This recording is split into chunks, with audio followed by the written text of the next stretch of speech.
pollution is not only a threat to physical health, but also to mental well-being, according to a recent presentation at the IDT Project Continental Digitized African Sensing Platform. Professor Francis Pope of the University of Birmingham revealed that exposure to harmful pollutants can significantly impair cognitive functions in residents of rapidly urbanizing cities like Lagos. Professor Pope warned about the alarming impact of particulate matter on memory, attention, and processing speed. What we did was a very simple experiment. We exposed people to candle smoke or not candle smoke and so on. We did a range of psychological tests, and what we saw was a definite difference between this. So, this really does look like it's the direction of travel. And so in a country like Nigeria, a city like Lagos with millions and millions of people, this reduction in that human capacity could really be troubling. The presentation underscored the global health crisis of air pollution, linked to an estimated 9 million premature deaths annually. Professor Pope emphasized the need for comprehensive studies on pollution's effects on cognitive function, particularly in the workplace, to inform effective policies. While discussing the dynamics of the environmental Kuznets curve, Professor Pope called for a delicate balance between economic development and addressing air pollution in African economies. You have to understand where the air pollution is coming from and work out what actions you can do to reduce it. And I think this is where the systems approach to air pollution is really important, to understand what causes air pollution. As I said at the start of my talk, no one wants air pollution. So you have to think about how the industry is causing it, how our transport's causing it, etc., and then think out actions which can really reduce it without destroying the quality of life.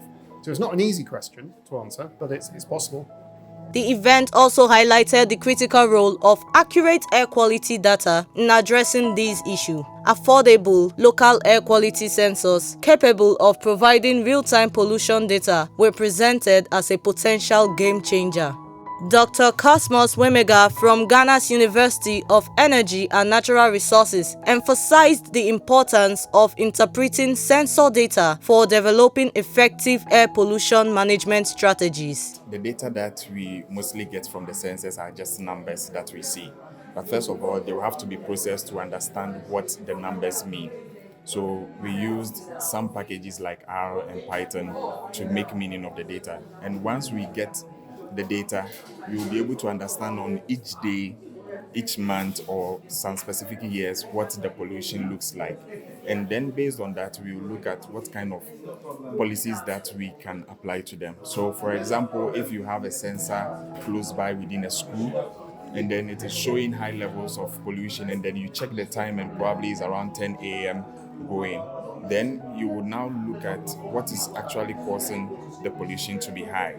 If it is the fact that there are cars within that area and you may have to stop the cars moving within those periods, then these are some of the policies you can implement. If it is also an area where they burn rubbish and bush or those kind of things, then a policy can also target that. So that is basically what we are trying to do, to make meaning out of the data and then inform policy, which we mostly term as data-driven policies. Yeah.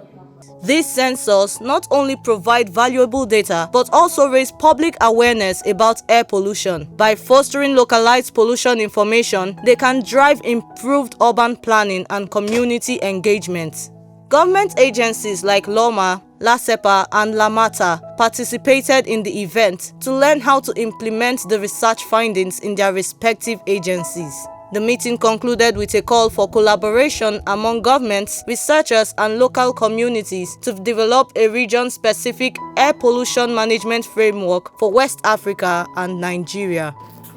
The objective is to achieve clean air for our communities, for our society, and then, as you can see, there are some foreigners also.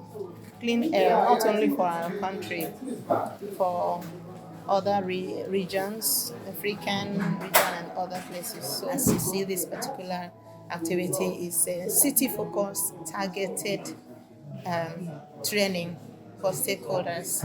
So this, we have the academia and we have the government people, which you have seen here. And so together, we've been working together. You cannot just work on your own and think you can achieve anything without the government being involved.